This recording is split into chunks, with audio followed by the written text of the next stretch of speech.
Corporate needs you to find the differences between this picture and this picture. They're the same picture. Like many, I heard nothing about Helldivers 2 until suddenly it was everywhere, and man, does it really deserve the love it's been getting. It reminds me a lot of Outriders, which I have praised as being a peak co-op experience because it's just straightforward fun to have with a friend or two.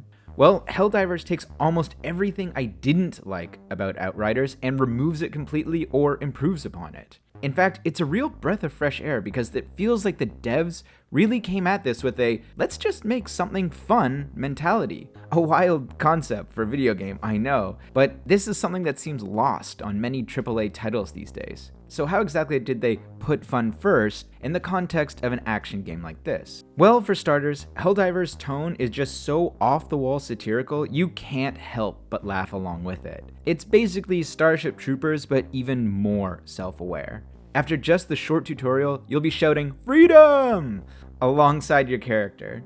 From the intro cinematic to all the overtop propaganda vids, Helldivers makes it very clear what kind of world this is, and it's not one to be taken seriously at all. How'd you like to chase all freedom? Which was one of the missteps I think that Outriders made in its storytelling. In addition to the goofy tone, Helldivers boils everything down to just the basics so you can get right to the good stuff. The aforementioned intro cinematic is pretty much the only upfront story you're gonna get. You are a no-name space marine, Helldiver, fighting to kill, bring democracy, to a bunch of space bugs and murder robots. Grab your cape, name your ship, and get going. That's it. And it doesn't need to be more complex than that.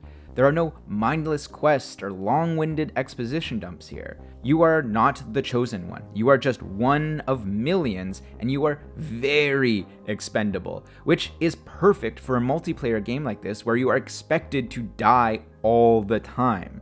The gameplay itself is also very easy to pick up. You have guns to shoot stuff and 4 slots to call in better guns or abilities of your choosing. The most complex it ever really gets is trying to smash the right dance-dance combo of directions while you're being overwhelmed, but even that is a sort of chaotic fun.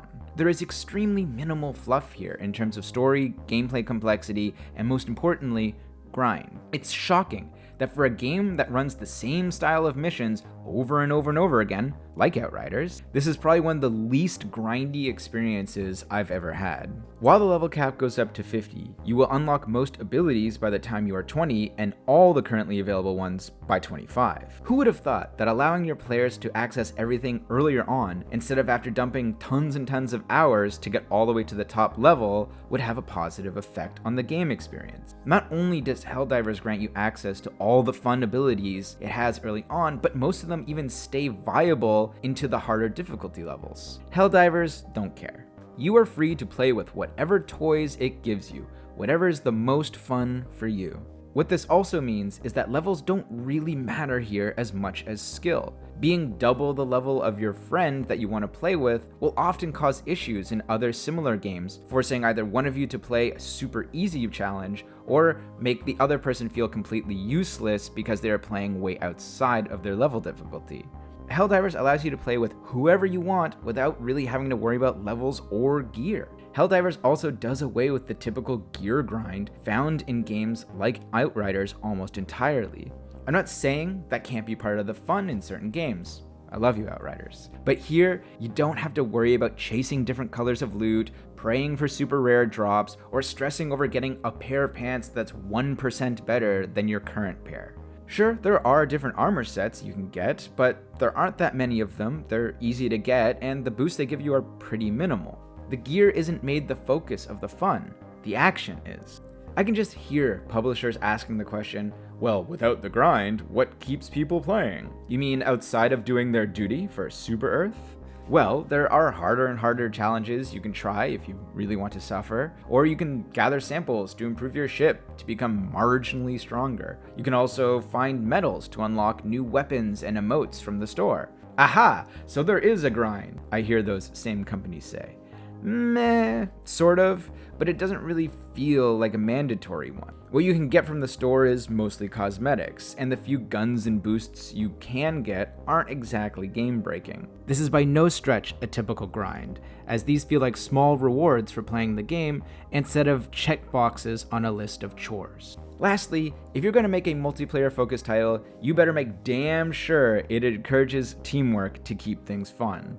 This is where Outriders excelled, because it was great to play with a friend or two. Once again, Helldivers shines here by keeping that same focus on teamwork. Like Outriders, you only really know how well you did at the end of the mission, and the numbers don't really mean much, except this one.